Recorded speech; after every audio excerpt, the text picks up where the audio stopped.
What is going on, everybody? With the 2026 NFL Draft in the rear view mirror, it is time to break down how these teams did in the draft, how these players fit with their new teams, and of course, talk about how these teams managed to find value in the draft, and ultimately handing out the ever-controversial draft grades. And you know, every year I get comments complaining about draft grades, that they're useless.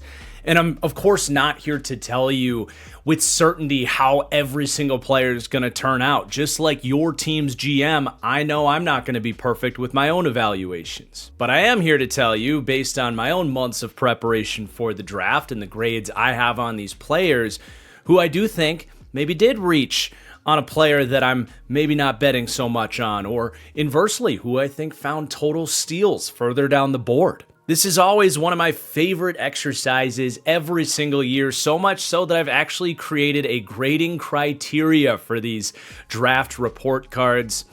This is so that I can keep these grades consistent from team to team and year to year. And today we're going to be handing out draft grades for the AFC North. And as we get started, if you could do me a huge little favor, and please do hit that like button down below. It's a free and easy thing that really does go a long way towards pushing this video out towards other draft sickos just like you. And if you do, a little football animation is even going to show up on your screen, which is fun. Make sure you subscribe as well so you do not miss any of my draft grades videos. And I'm even going to be revisiting my 2023 draft grades to see how my takes aged from 3 years ago with that class. But let's begin today breaking down the Bengals draft. Although I do actually want to begin this conversation at least talking about the Dexter Lawrence trade. Now, that's not going to be a factor in their final grade because I really only factor in draft weekend, what these teams did with the picks they had heading into the weekend. I want to keep that process consistent, but the trade did happen like a week before the draft. I very easily could factor it into the grade. Again, I'm not going to do that, but I do want to provide some analysis on it because I got a lot of Bengals fans wondering, what do you think about my team trading for one of the best players in the league, giving up a top 10 pick to do it? And I didn't really have time in the 4 days leading up to the draft to have a lot of content discussing that. So I do want to at least start the video there, actually. And I know it's maybe the cop-out answer here, but I love this trade for both sides with the caveat that the Giants had kind of backed themselves into a corner and had to make that trade. If you had to trade Dexter Lawrence because of your previous actions with how you handled the player in the contract, love for them getting a top 10 pick. And for the Bengals, honestly, man, when you got Joe Burrow coming back from the injury, hopefully can stay healthy this year. You've got a locked and loaded offense. I actually think this Bengals defense could be underrated this year. They have some pretty sneaky good pieces on it. But what they don't have, especially after Trey Hendrickson left in free agency, was a true difference-making superstar player. And you go out and get one of the best defensive players in the league and one of the biggest numbers changers in the league with how he commands double teams. So yes, it was a big price to pay, but in some ways, I think for where the Bengals are at, trying to compete in a big year, like to make Joe Burrow happy, whether you want to buy into the idea that he might want out or not, that's up to you.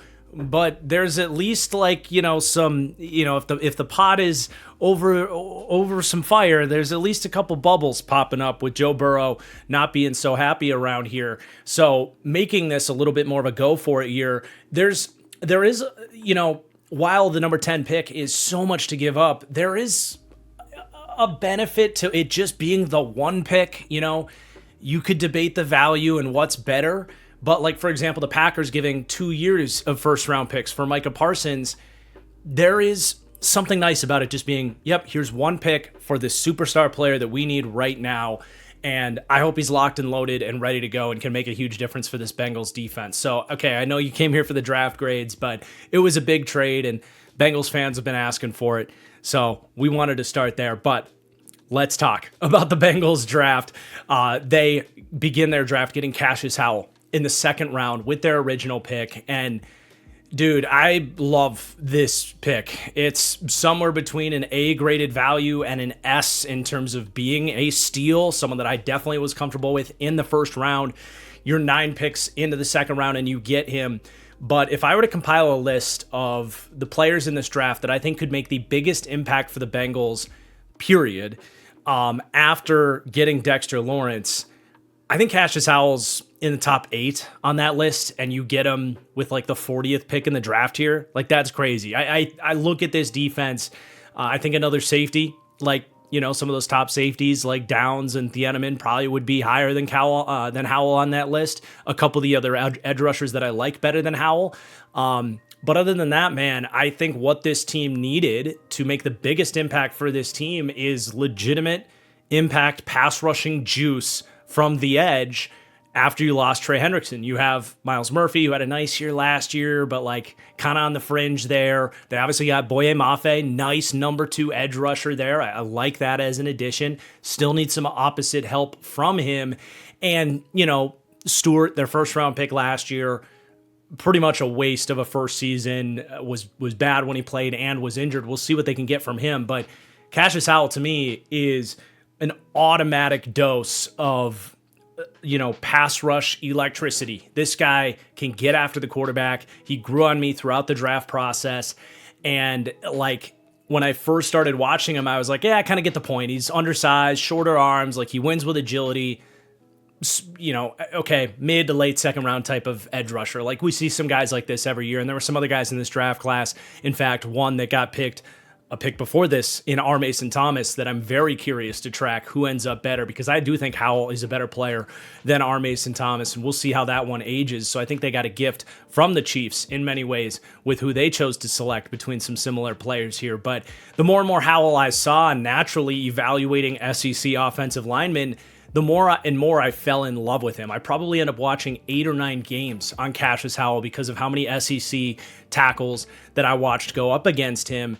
And you really see how his game comes together, man. Like, yes, on the surface level, he's got really quick feet. He wins with swipes and attacks the half man. That's the base of what he does. But then you start to appreciate the power that he has. Yes, he has shorter arms, but they are filled out. And he is 250 pounds despite being 6'2". So he has maxed out his frame.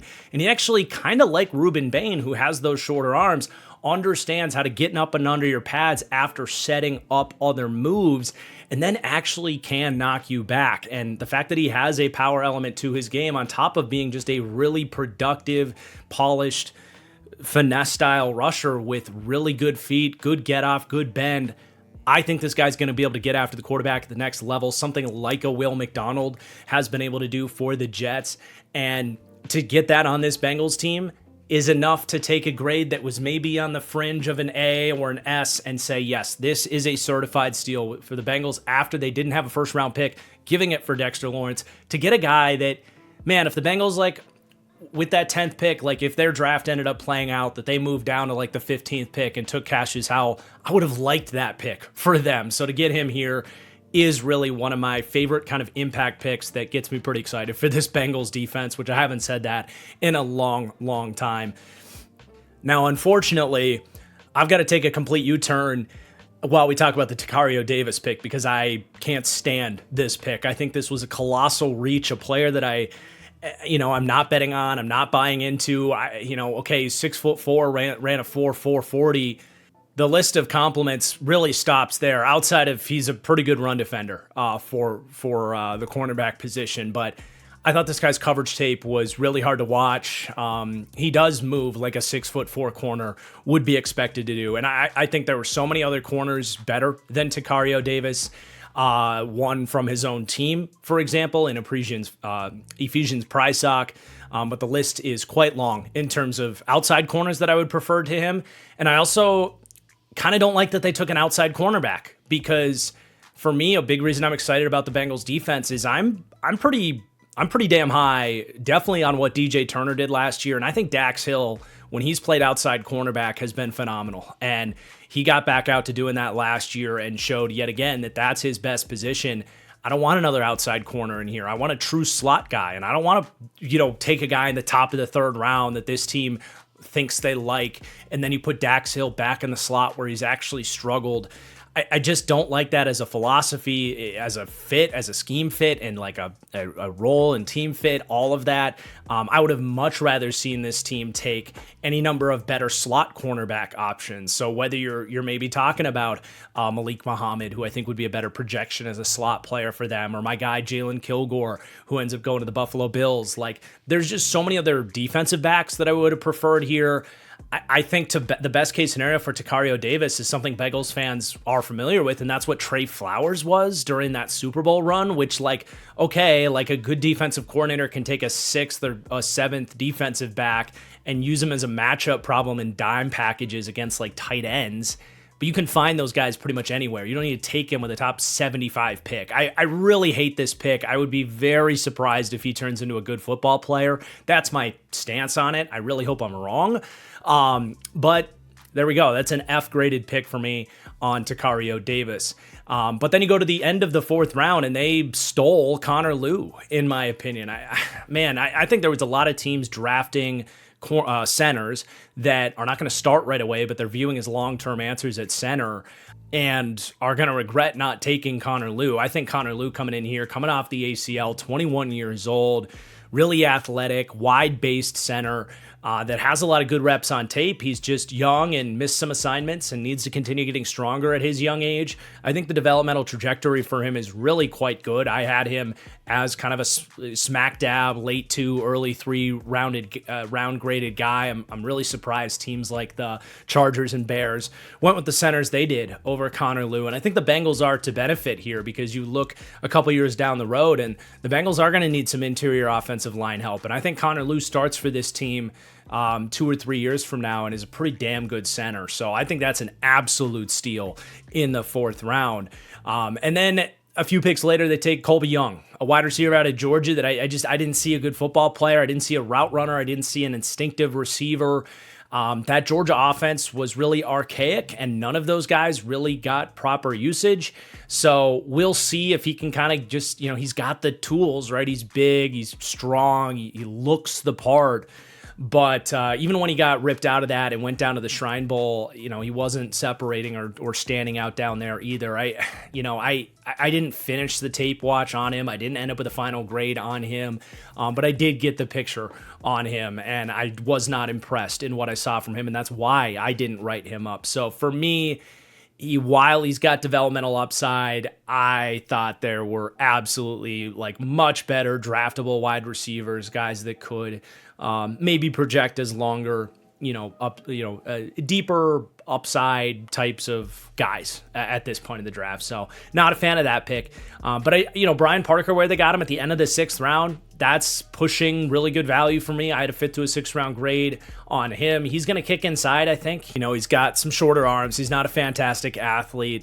I thought the run blocking for him was pretty decent in terms of getting off the ball, getting physical in the run game. So if you can slide him inside and make him a better pass blocker, maybe he can turn into probably a backup, but still pretty good value for what the player was. And then Jack Endries in the 7th round. So Jack Endries I compared to Noah Gray for the Chiefs, who's not a star, right? No one's talking about, oh, I can't wait for Travis Kelce to retire so Noah Gray can step in and be, their starter and a superstar, right? But he's kind of a smaller tight end, but just kind of catches everything. He gives it his all as a blocker. He's a decent route runner, but just kind of lacks the juice and the size to be a true number 1. But I think as tight end depth and just a reliable hands catcher at this point, he should make any NFL roster. He's a very solid high floor tight end that I thought was definitely draftable early day 3. And then I like the flyer on Landon Robinson, in fact, quite a lot. I think that's a great pick. I'm not the biggest believer in Landon Robinson just because I do think his play strength is quite a problem, and he got a lot of hype because this guy can absolutely freaking move on the interior, and everybody wants to cheer for the Navy prospect, right? So, I'm pulling for him, and he's very fun to watch. He has some different finesse style rush moves that did win against his level of competition, but he probably did have the weakest play strength of all the defensive tackles I watched. unless he really gets a couple of steps to convert speed to power. Like, he just doesn't have much pop with his hands. He gets driven off the ball against the run game. There's a lot of concerns with him as a player, but I did think he was well worth the flyer.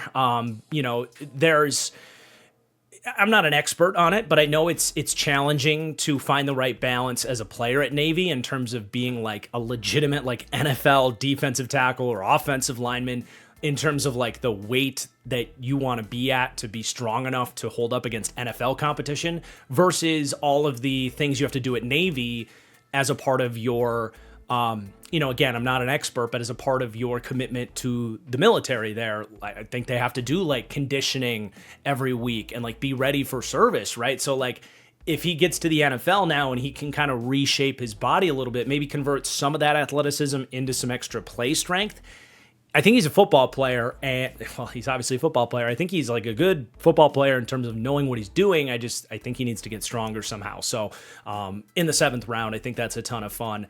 And then just one undrafted free agent stood out to me for the Bengals, Eric Gentry out of USC, one of the weirdest prospects you'll ever see. This guy is going to be a god in your Madden franchise modes. He's 6'7", has like 4.55 speed, and he's not, he has some instincts in that kind of nickel area in terms of getting his hand on the ball, using that length to his advantage, running the alley.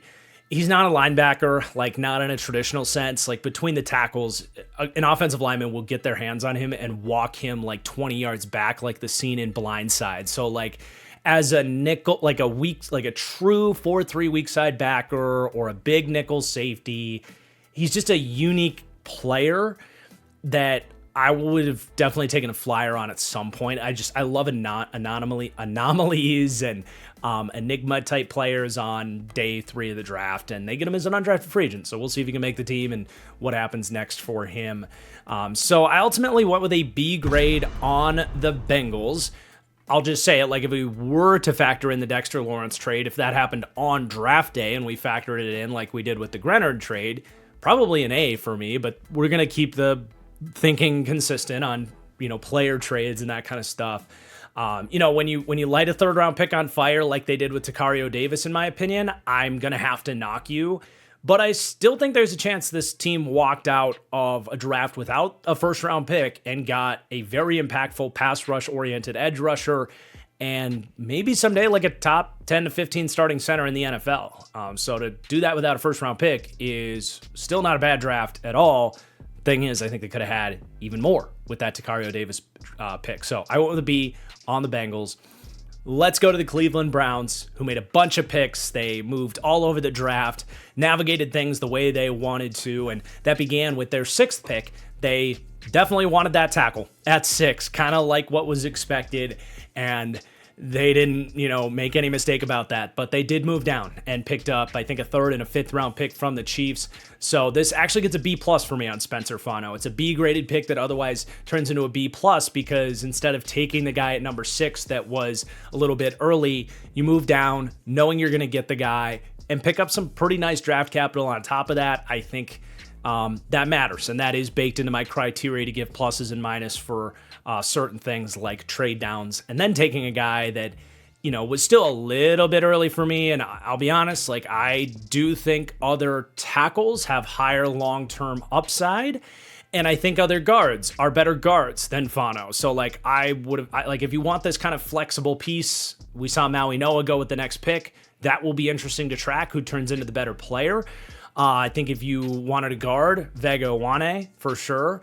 I think even like Monroe Freeling has a much higher upside, or even Blake Miller. Fano was my OT4, but was still a top 20 player in this draft, and I was kind of consistently saying, like, however you want to rank these top 4 offensive linemen, I understand it. Fano was the guy that I still liked him, but I liked the other 3 better, and that's going to be reflected in the grade there, where it's a B graded pick that otherwise gets the extra plus by executing that trade down and getting some really nice draft capital out of it. But yeah, I just to get away from the minutia with the grade I gave and talk a little bit more about Fano and how he fits here. He's an incredible athlete. Again, the tape was really good. It's just the reason I liked the three other tackles better is I do think as a pass blocker, I actually did see the arm length impact him.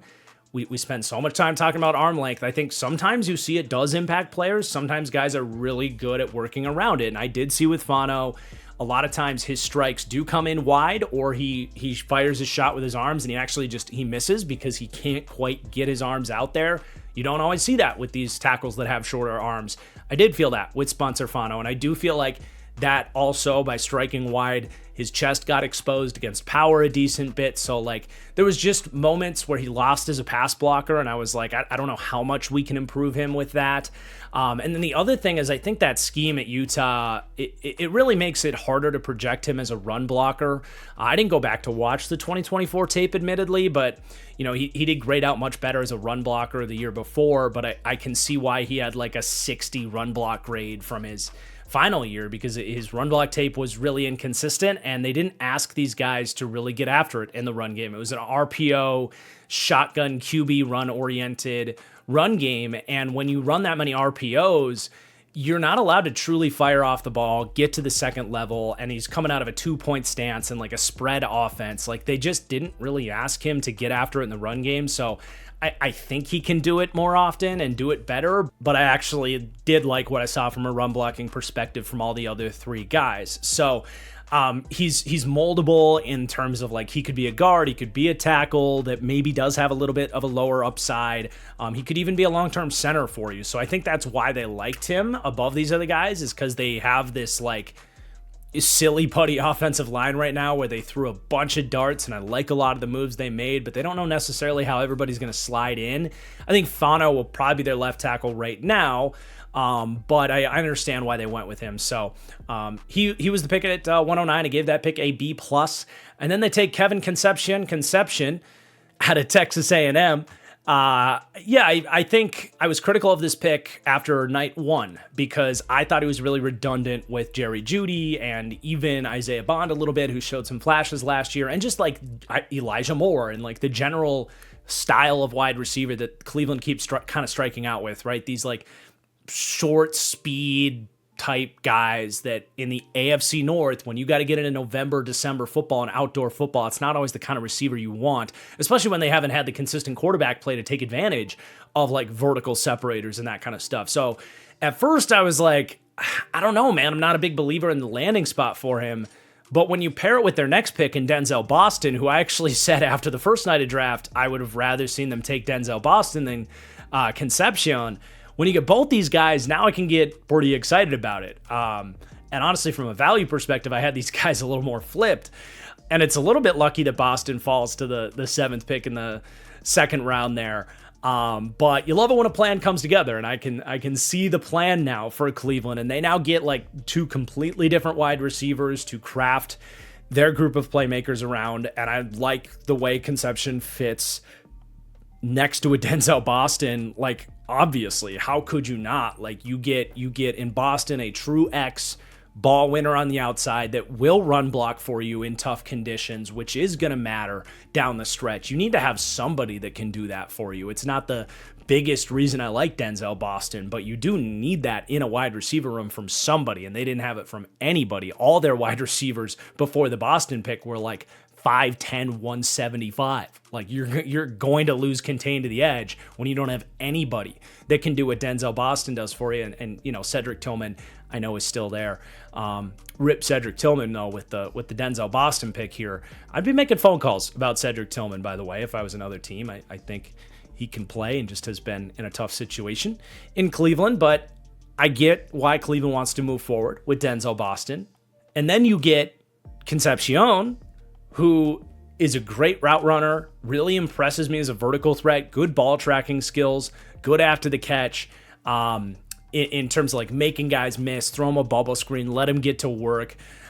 You have really fun complementary skill sets there. I love the pairing. It was a B grade for me on Concepcion. That was kind of at the peak of the value where I liked him. And I will say, like, also, I do just think, like, from a process perspective, you don't know that Denzel Boston's going to get to you. I think Omar Cooper Jr.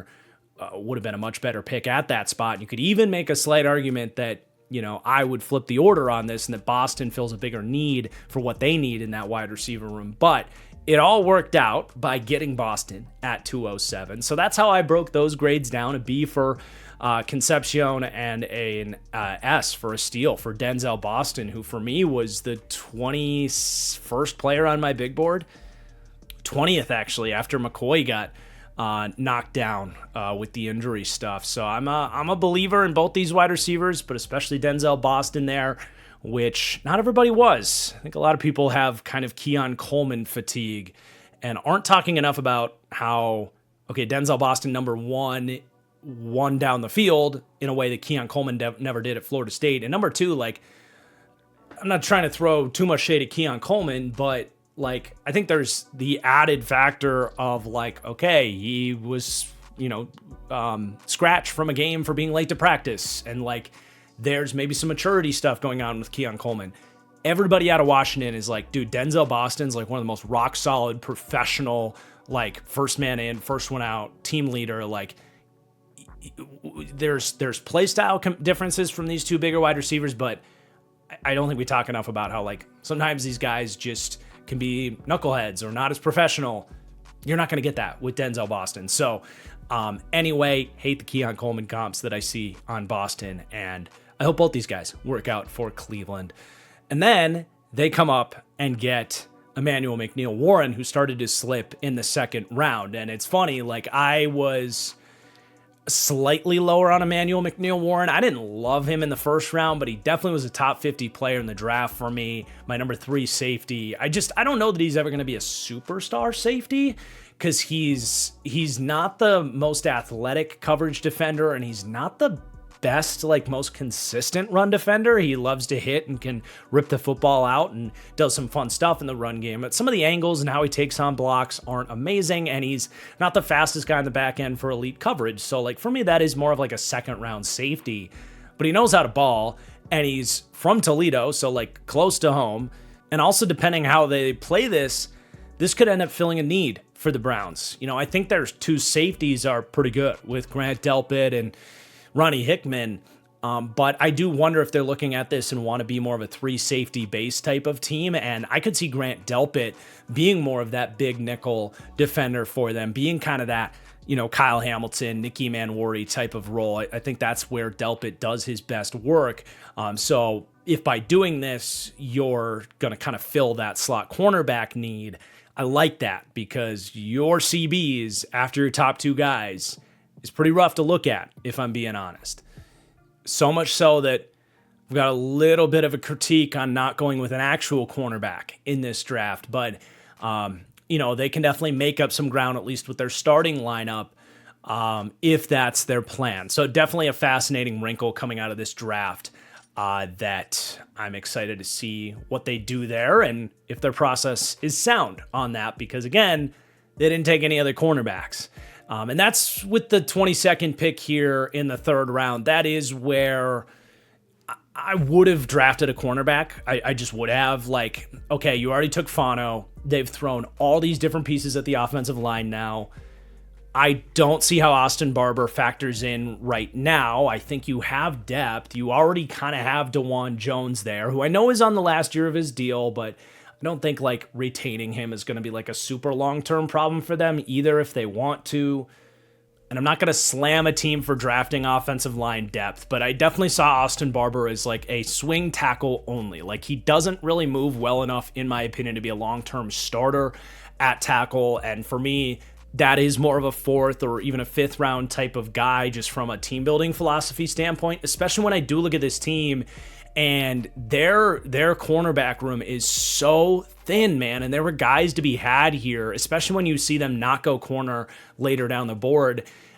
This is a situation where I am going to ding them for passing up an opportunity to fill out a position where they are either an injury away from being really in trouble, or honestly, like if they don't decide to do what we talked about with that nickel cornerback and put Grant Delpit as their nickel corner, they have a wide open hole in the nickel right now. So I don't think Barber is a horrible pick from a value perspective, a slight reach, but I mean, dude, I would have gambled on Jermod McCoy. Like, why the hell not take that gamble for the future there? Or Malik Muhammad, who goes to the Bears a few picks later. Ephesians Prysock goes, I think, late third, early fourth to the Niners.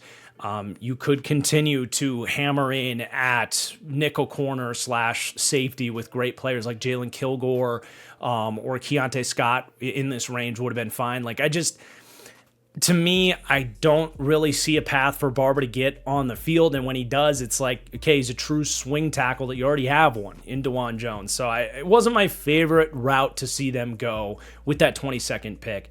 But then we get to day 3, and they take Parker Brailsford all the way into the 5th round there. I think he can be a backup center. They're really plugging in this offensive line, man. Again, I don't think it's a reach for Brailsford at this point, but were there cornerbacks that you could maybe take a swing on to fill out that room? Something to bring up there. 3 picks later, they take Justin Jefferson, linebacker out of Alabama, not the wide receiver for the Vikings. I think Browns would prefer that, Justin Jefferson. But I understand the fit as kind of like you're chasing what JOK was for you as that undersized, fast, weak side backer. I did not see nearly the instincts and playmaking ability from a Justin Jefferson than what you want at that position. If you really wanted this type of player, I would have not taken Austin Barber and taken Kyle Lewis instead, who is just so much better than Justin Jefferson in that undersized linebacker role. So I do see those as relevant criticisms. If you restructured this draft a little bit differently, I think even if you missed out on Austin Barber, there were other swing tackles that you could have gotten at the top of the 5th round and actually gotten, a true difference-making linebacker type in a Kyle Lewis there. So wanted to bring that up. And then, they go Joe Royer out of Cincinnati, guy that's missed a lot of time, but has upside to develop.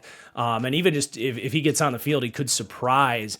I do wish we could have seen this team get a little bit more of a blocking presence to complement Harold Fannin, who falls into that category with Kenyon Sadiq of a tight end that I don't actually want to be your Y tight end all the time. And I don't think Joe Royer is going to come in and stop that. They did sign, I guess, Jack Stoll maybe could do that.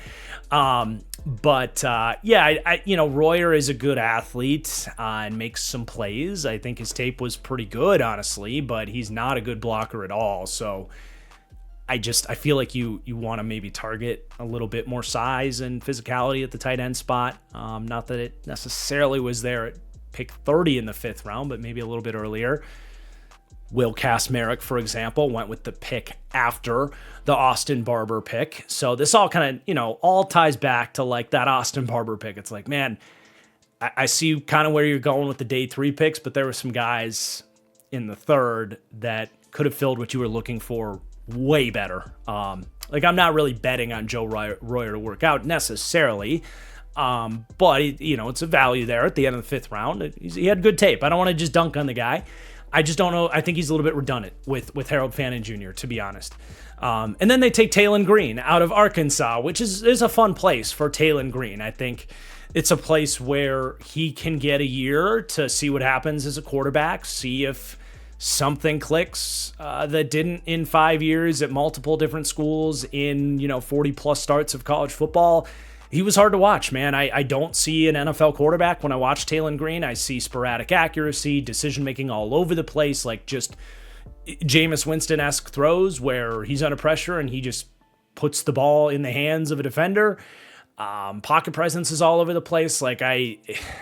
This is so far a project that why not take what he's best at, running, and see if he can learn tight end or wide receiver. And this is the team that did that with Terrell Pryor, right? And that worked out. So I think it's a good spot where maybe the team can be honest with him and be like, look, dude, you have a year to beat out Shadur or Deshaun Watson. If you can't do that, do you want to make money in the NFL or do you want to go play in the UFL in a year? It's your choice. If you want to keep playing quarterback, we'll cut you. You can keep pursuing that, but for someone else. Or we're going to give you the opportunity to turn into, to leverage that size and 4.37 speed he has into being a playmaker for this team. So I think it's a good fit in terms of him pursuing what he wants to do, but also maybe having an out when he does have that reality check at some point. And then they take Carson Ryan out of BYU. Admittedly, this guy got on my radar very late, and I didn't finish the write-up on him. Did watch some highlights the day of day 3 of the draft, and he can, he had a breakout final year. He does some good stuff with the ball, and maybe he's an older prospect, but maybe something's clicked, and that can work out. I think he deserved to be drafted, even though I didn't finish the write-up on him. And he goes very late to kind of compete with Joe Royer coming out of this draft. They did have a couple of undrafted free agents I liked. Aaron Anderson was someone that I don't think I heard a single person talk about. And to be fair, I didn't really talk much about him. But he kind of like piqued my interest. I thought he ran really good routes and had like really good play strength for a small wide receiver. He's 5'8", 190, but he is kind of strong and like, I don't know, he kind of felt like a Honey I Shrunk Jamar Chase at LSU. And obviously at that size, there's limitations, but I thought he ran routes and did some good stuff at LSU. And I'm interested, like he ran a 4.58 and had a 28.5-inch vertical jump. He moves so much better than that on tape. So I like bringing him in, and maybe he can take, go and compete with like Isaiah Bond, for example, for one of the bottom roster spots there. And then Logan Fano, this is really fun too, just because he's paired with his brother there. But I actually liked Logan Fano. I thought he had a really good first step at Utah, and had developmental potential as a day 3 guy. So I like bringing him in there, and they didn't get anyone else at edge. I think there might be room for him to make this team, and we can kind of keep an eye on him as kind of a unique chess piece with a really good first step on that D-line. So I thought they did a good job in undrafted free agency as well. So I ended up giving this draft an A- grade. I think what they did with their first 4 picks makes total sense, even if I wouldn't say Fano and Conception are like steals of value, but they're totally reasonable picks where they made them. I have some criticisms with how they kind of used the Austin Barber pick, and I think there were opportunities for them to come away with like either a Kyle Lewis or a Will Kastmerick there with that pick, and hammer away some of these other little needs that they were trying to find on day 3 of the draft, which I didn't really love their day 3 of the draft. So an A- for me on the Cleveland Browns. All right, Baltimore, you're up next, and they went chalk at pick 14. It feels like we don't need to analyze this one too much because we made this in like every other mock draft since January. Vega Wane, in my opinion, the best offensive lineman in this draft, but a guard-only prospect. So we saw some of those guys with more tackle flexibility getting taken just a few picks earlier. But yeah, slam dunk pick. This interior of the offensive line was so hard to watch last year, especially at that guard spot.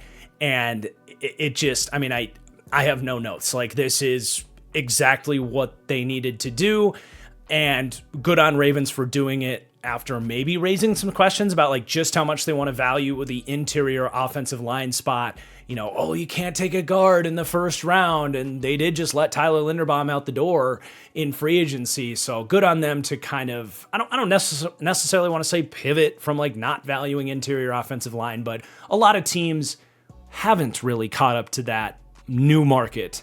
And it's possible that the Tyler Linderbaum contract was a little bit of an awakening for them. It's like, all right, if we want to fix this really pertinent problem on the interior of the offensive line, it needs to be done with our first pick. And I really appreciate that they did that. So that gets an A pick for me. No complaints. And then I love getting Zion Young where they got him. Man, I think this is such a good fit for what they need. It's a great value. Young was inside the top 30 of my big board. You get him in the middle of the second round. First and foremost, man, like, the Ravens have some juice at edge, especially in Trey Hendrickson. We'll see what Mike Green can do in year 2 after an awful rookie season. But that was probably the worst edge run defense duo in the NFL between those two guys.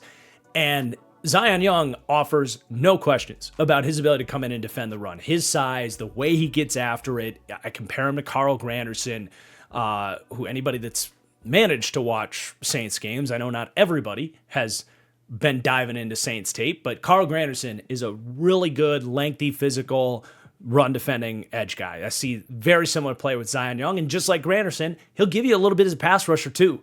Like, Zion Young has quick feet. He's got a swim move. He's got the power rush. He's not the most explosive, dynamic guy. He's never going to be what Trey Hendrickson is as a pass rusher. But I think he could be a better pass rusher than Mike Green if Mike Green doesn't take a step. I mean, that's not really saying much. I think they had to address the edge, at least in a run defense-oriented player. But ideally, you would get someone that if Mike Green doesn't take a step, you don't have to play him. And that's what Zion Young brings to the table. It is at least worth noting that Zion Young did fall because of some character red flags. He was kicked out of Michigan State for pleading guilty to a misdemeanor aggravated assault. You can argue if he should have been kicked out of Michigan State for that or not, but he was also pulled over for suspicion of DUI this December. So there's some stuff off the field that's well documented. Some teams were afraid of that, and we know the Ravens at this point are not. They are like, give me a pass rush or give me death. We don't care where it comes from. So, I'm pulling for Zion Young. It sounds like a lot of kind of like maturity stuff. There's a lot of people that swear by like his leadership and that he's a good dude, and I'm pulling for him, man. But it is quite funny that it is the Ravens that got him, but purely from a football fit, hard to go wrong here, man, with Zion Young where they got him. I give that an S, steal, graded pick right there. And then Jacoby Lane in the third round, my number 32 wide receiver at this spot. If I'm sticking by my evaluations, and you better believe I'm going to do that because that's the point of this video, is to tell you what I thought of the draft after studying it for 4 months. It was a horrible pick, man. I could never get behind the Jacoby Lane hype. He had some of the worst tape of any player at any position in this draft. I think people watch the highlight reel on Jacoby Lane and get excited because he does do one thing quite well, and he can make like one-handed contorting catches every couple of weeks. And you put together a 2.5 minute highlight reel cut up on him, and you're like, oh my God, that's the best player in the draft. How do we get him in the third round? You actually get an all 22 cut up on him of a full game, and you realize, oh, yeah, that guy gets no separation. He's one of the lousiest route runners I've ever seen in terms of technique. He is extremely thin at 6'4". He's 195 pounds. And when he's running a route, the second he deals with any physicality down the field, and not even PI, just like the standard, like arm bar technique that good NFL corners do, because Jacoby Lane has no play strength, he has no physicality and hand fighting in his technique. The second a DB puts a finger on this guy, it stunts all of his speed, his momentum, his separation ability. And I think that's why when he took the pads off and at the underwear Olympics, he did run like a 4.47. And you're like, wait, that doesn't show on speed. You realize why? Because the second anybody touches him, he's not able to access that speed. He has no play strength at the position.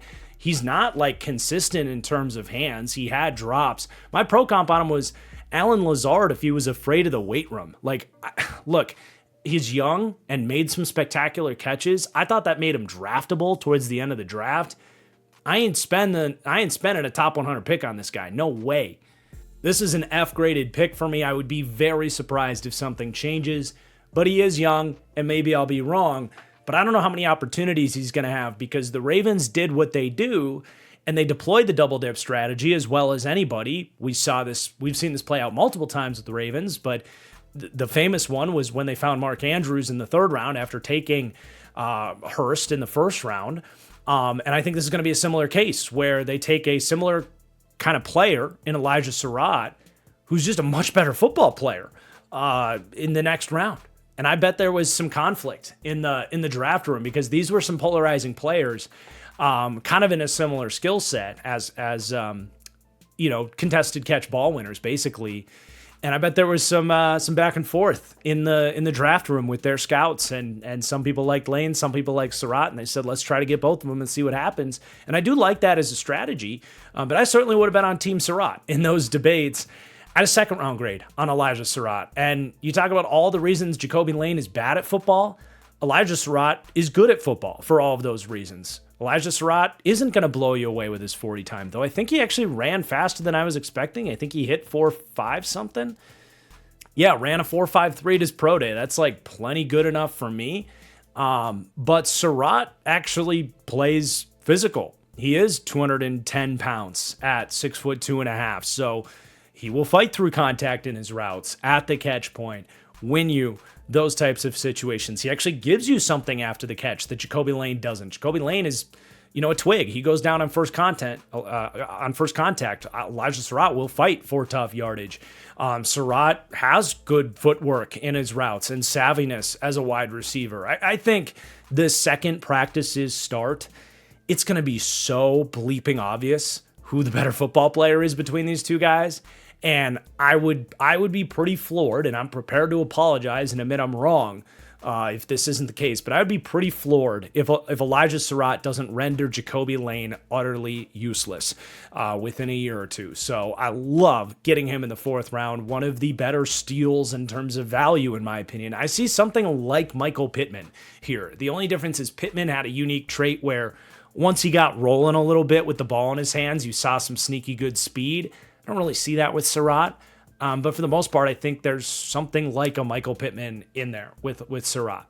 And I love how his physicality and size plays into that wide receiver room as well, because he does run block, unlike a Jacoby Lane, for a team that wants to run the football. You've got Zay Flowers, who gives you the complete opposite skill set, right? You've got some vertical threats you're trying to develop here. Love how Surratt plugs in. Then you've got Matthew Hibner at the end of the 4th round. It was early for me on Hibner. I even preferred his teammate, RJ Maryland, who's coming off the ACL injury. I don't think he's a horrible player. It's not the end of the world here. But I thought he was stiff as a board. And I just don't like tight ends that have like no strength and muscle density in their lower half, because like, especially, the idea of this player is he's kind of fast in a straight line. You want him to have good contact balance and be good after the catch. And, guys would swing at his legs and he would go down on first contact all the time.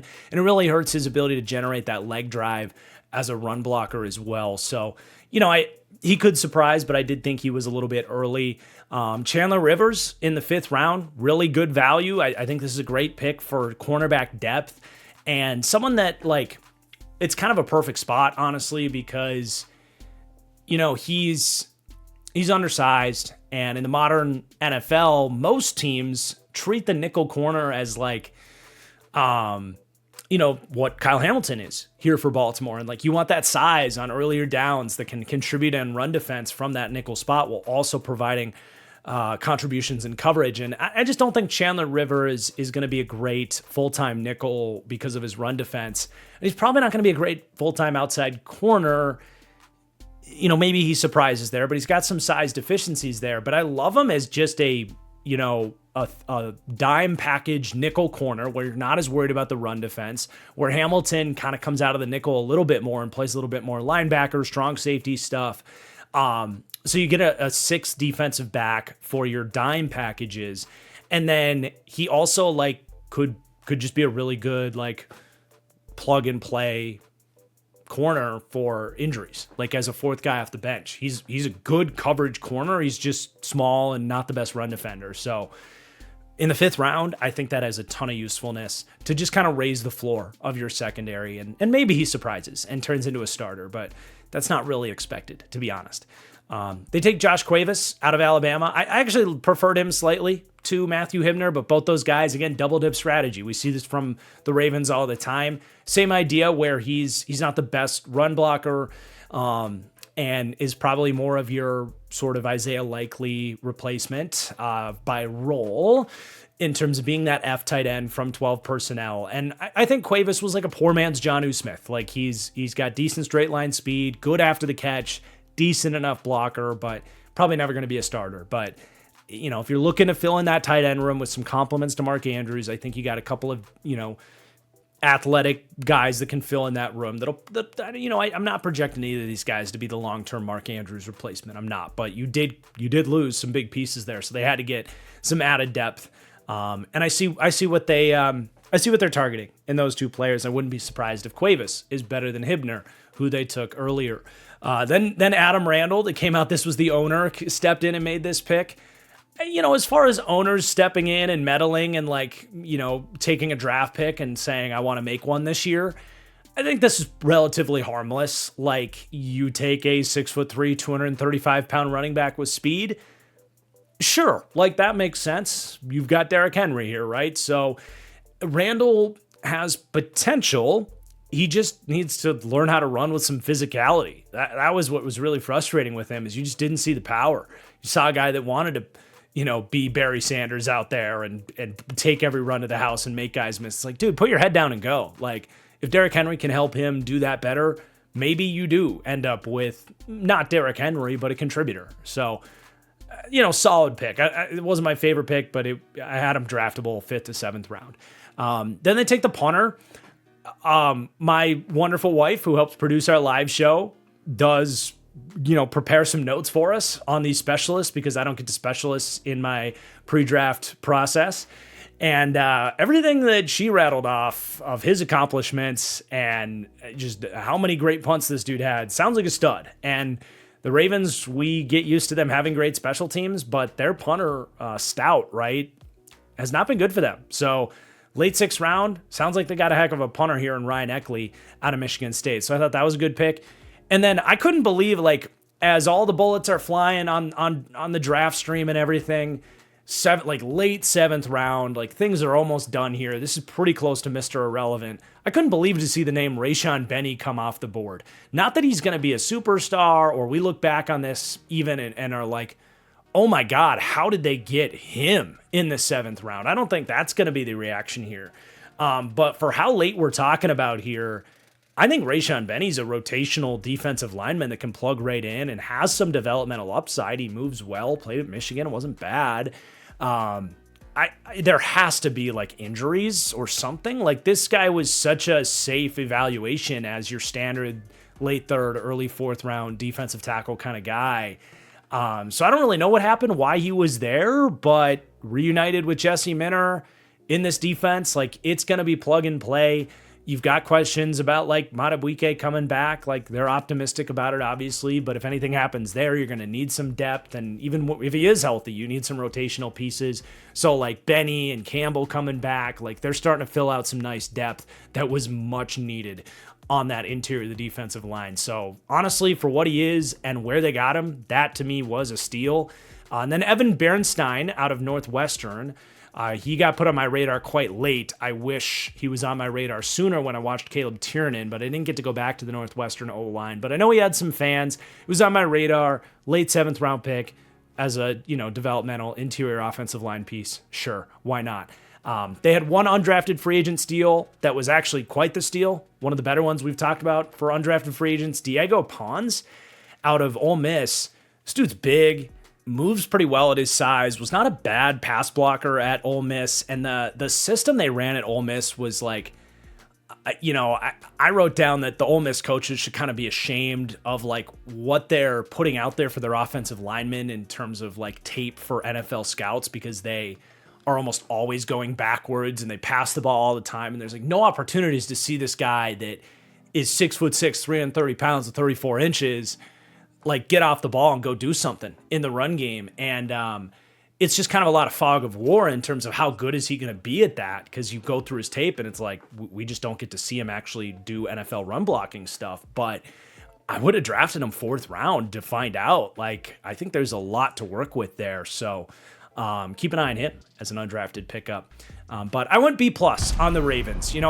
That's what a F graded pick in the 3rd round is going to do to you. It's, if this is your test, here's your picks, and we're filling it out like a report card on a test. You screwed one of those questions up. It's how my grading process works. There were really good players to be had instead of Jacoby Lane, and for how I saw the player, that was a horrible pick.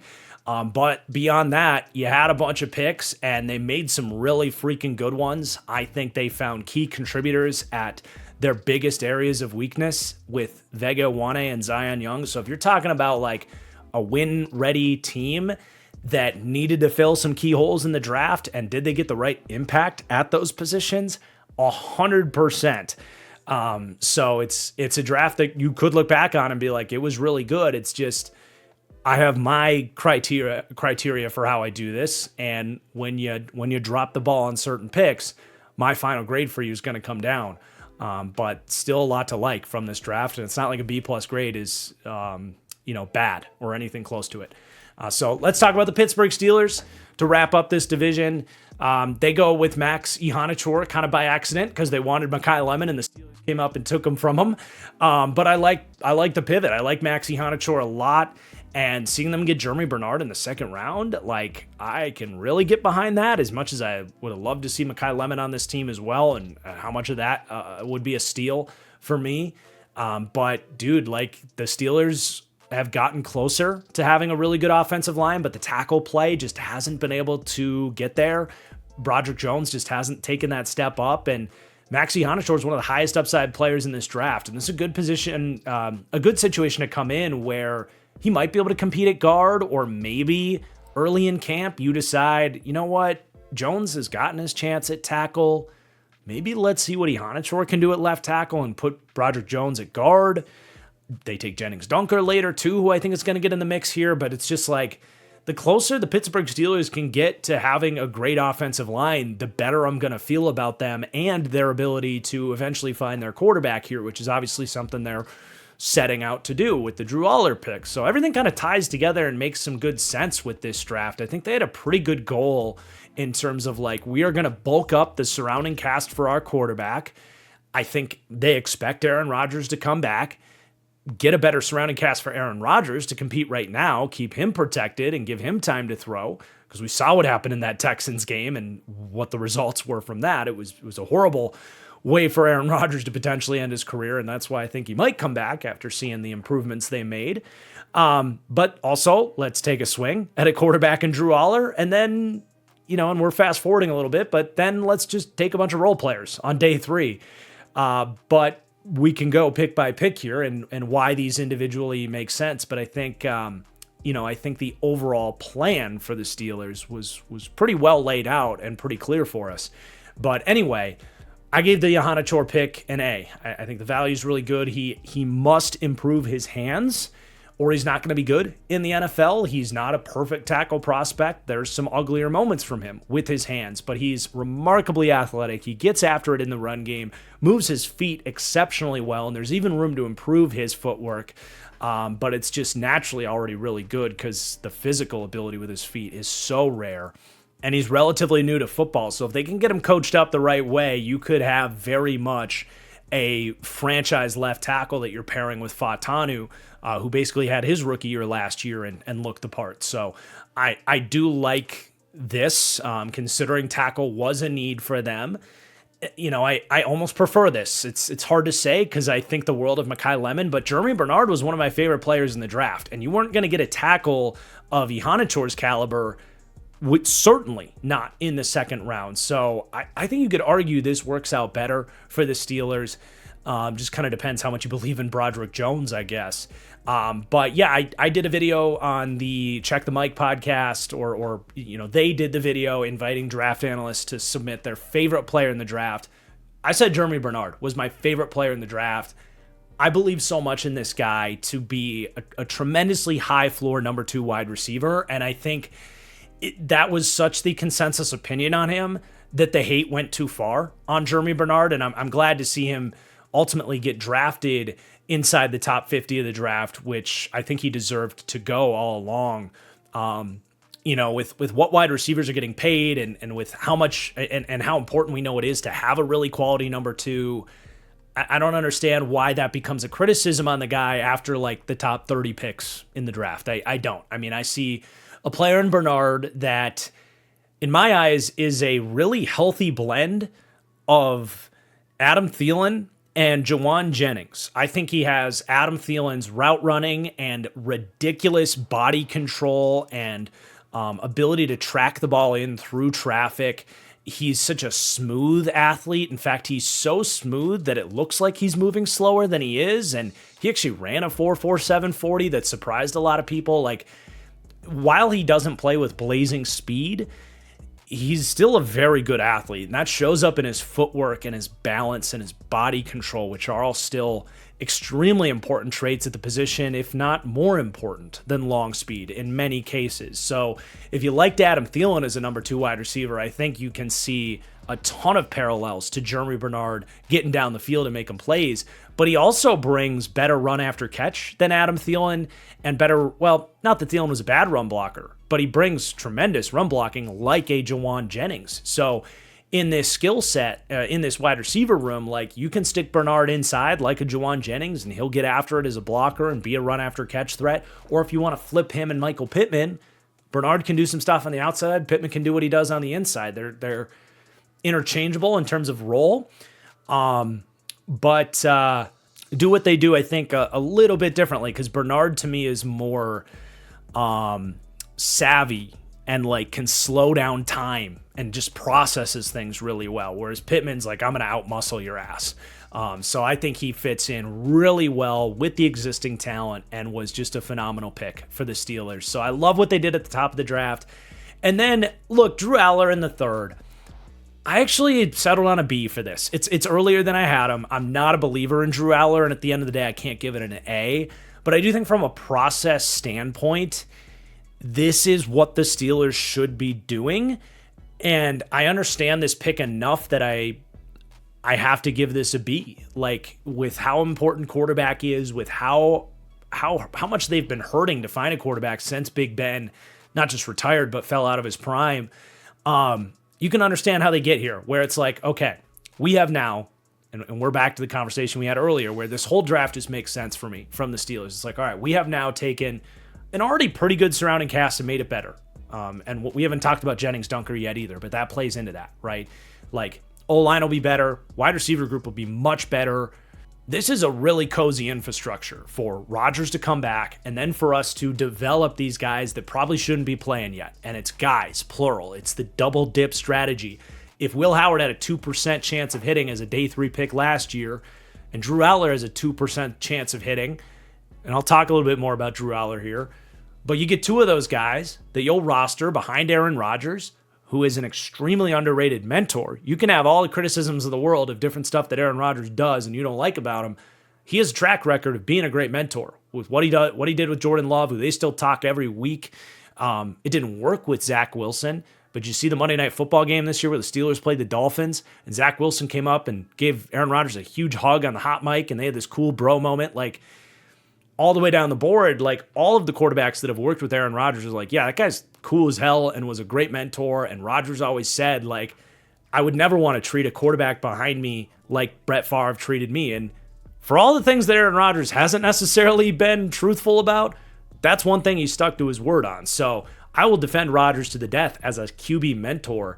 And he's coming back totally understanding where this thing is at. So I think that's actually a really cool room, assuming this all goes that way, where Rodgers is here and you've got Aller and Howard kind of picking his brain with these rocket arms. And, Howard has a pretty good arm, but Aller has a ridiculous arm. And maybe they can, things can click for them. So from a process standpoint, I can get behind this. Aller, the quarterback prospect, was a true day 3 guy. This is still early. That's why it's a B grade and not an A grade. If it was going to work anywhere, it was going to be here, though.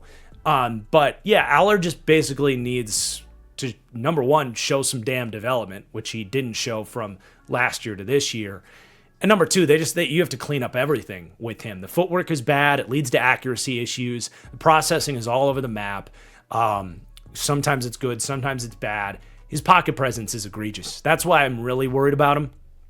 He can't sense pressure. He panics the second that picture is not clean.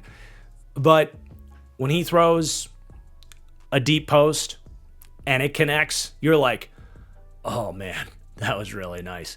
This dude has a ridiculous arm and he makes some really good throws and he can run a little bit. So I get it. I get it why they drafted Drew Aller, and I don't think it's the worst thing in the world. We saw much worse third-round picks, in my opinion, than gambling on this player in a situation conducive to a player like his development. So that is all kind of dependent on Rodgers coming back, and that's the plan. I think it is the plan, but we'll see on that. Now, the next pick here, Dalen Everett, I don't know, man. Like, they did need a corner, like some corner depth, and this was their guy. I didn't love his tape. He's a great athlete. He does play the run really well, so they'll like that about him. But there were just guys that had better coverage tape than him. There just were. I would have rather gone like Malik Muhammad or Ephesians Prysock. It It was early and there were better corners to be taken, in my opinion. So that's really what that came down to. That was a C-graded pick. I'd be pretty surprised if he's a starter, which on day 2, you're still trying to find starting corners. And then they get Jennings Dunker, which we've kind of hinted at this. But like, I think at that point, it's like we got to the end of the 3rd round and we look at our left guard spot and we don't hate Spencer Anderson. We don't hate the idea of Ihanichor competing there, but Jennings Dunker's kind of the perfect fit in a Mike McCarthy offense that's a north and south run game. I wouldn't be the least bit surprised if they come out of camp and they're like, actually, Jennings Dunker's our left guard, and either Broderick Jones or Ihanichor, you're going to take a seat. I don't know that Dunker has like ridiculous upside or anything like that, but I don't think his upside's bad necessarily as he makes that transition from tackle into guard. He's physical. He gets his hands on you. He runs his feet. He blocked a lot of wide zone at Iowa. I don't know that he's going to be great at it at the NFL just because he's got such a wide base that he is a clunky mover at times. But I mean, he is extremely reminiscent of Mason McCormick as a player who obviously has worked out quite well for them. So I think you got another one of those guys basically. And then, yeah, you get to day 3 of the draft, and there's just not a ton to say. Like, they were so clearly targeting, like, specific role players, which it's a very middle-of-the-road strategy. Like, instead of hunting value and trying to find these guys that are falling and finding, like, potential key contributors, they just wanted to hit a bunch of singles. And I do think they accomplished that. Like, Caden Wetjen, I liked the idea of him getting drafted as early as the 5th round, and this is the end of the 4th. Like, I don't even think it's that big of a reach. It's not some crazy, like, it's a solid pick. He's a really good punt returner and has maybe some hidden upside as a developmental slot. But it is, you drafted him to return punts and kicks for you, and that's a role that he's going to fill. So they accomplished that. They lost Connor Hayward in that tight end room, that weird like 6'2", H-back type that's going to do a little fullback, a little playing off the wing.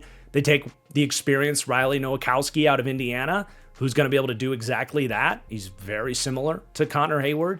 So that actually was a perfectly like good fit for them wanting that role in that offense. Gabe Rubio was really off the radar here. Nose tackle out of Notre Dame. I guess I begged the question on the stream of like, how many times has Pittsburgh just closed their eyes and taken a Notre Dame defensive tackle in the history of their franchise? I said it has to be at least 15 times that they've drafted a Notre Dame defensive tackle. Like, it just feels like chalk every year. Either Notre Dame, Iowa, Michigan, like, yep, come on over. Just hop on the highway. We got a spot for you. Come on down. You'll play 4 snaps a game as a nose tackle. I didn't get to his tape. Maybe he stuns, but probably not. Robert Spears-Jennings, good pick in the 7th round. Crazy athlete. Didn't really start at Oklahoma. He kind of rotated around. And just kind of the ideal, like, late developmental defensive back because he's going to cover kicks for you. That's probably what they drafted him to do in a realistic projection for him is just, hey, you run a 4-3-2 and you know how to tackle for the most part. Like, yeah, go get guys down to the ground. And then if you happen to develop as a safety on top of that, great, we'll take it.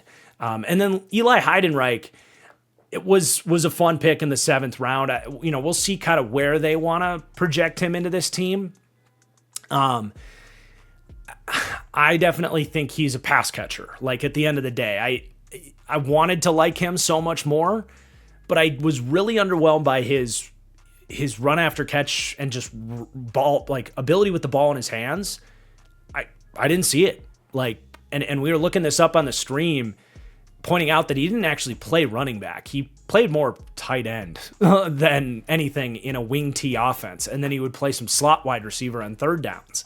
But he didn't actually line up in the backfield and get carries for this team. He got a bunch of tosses like you do in a wing T offense, but those are more like the equivalent of like throwing a bubble screen to a slot wide receiver. And again, he underwhelmed me on those types of looks.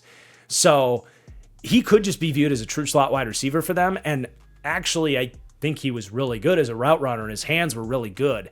So like to me as like a long-term developmental slot, I actually like him.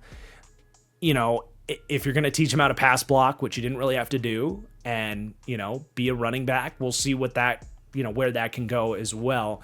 But 7th round, I thought it was par for the course on Heidenreich, and I'll definitely be pulling for him. It was a really cool moment there at the 7th round to see him there in person getting drafted by the Steelers at the draft. So that was cool. And then we'll wrap this up with undrafted free agent steal of Lake McCree. So I guess AFC North fans will be familiar with this name, but I compare him to Harrison Bryant. Not the biggest guy, never going to block well enough to be viewed as a starter for you when he's not a super athlete. But my God, this guy caught everything up the seam.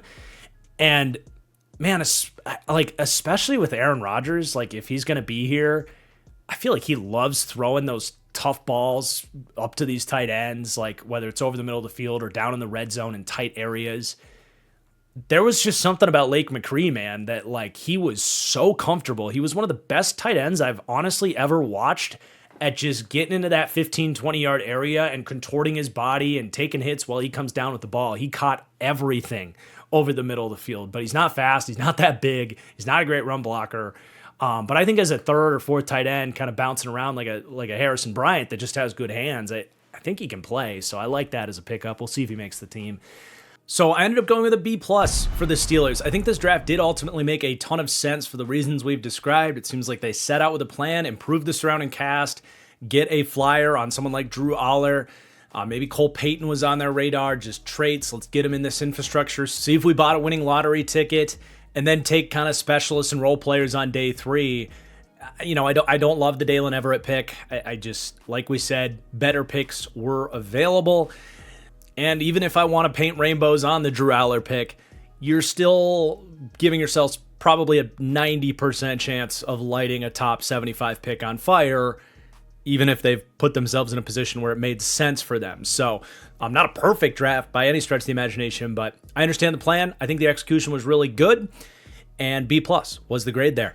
But okay, there's your AFC North. We had a lot to talk about in this episode here today, so I really hope you guys enjoyed. If you did, and you haven't done so already, please do hit that like button. You'll see that little football animation down below. I really appreciate it. We are going to go on to do the NFC West will be our next division. So make sure you're subscribed so you don't miss that. Thank you so much for watching. Let me know in the comments down below where you agree, where you disagree with the draft takes here. As always, excited to see how these opinions age when we revisit it 3 years from now.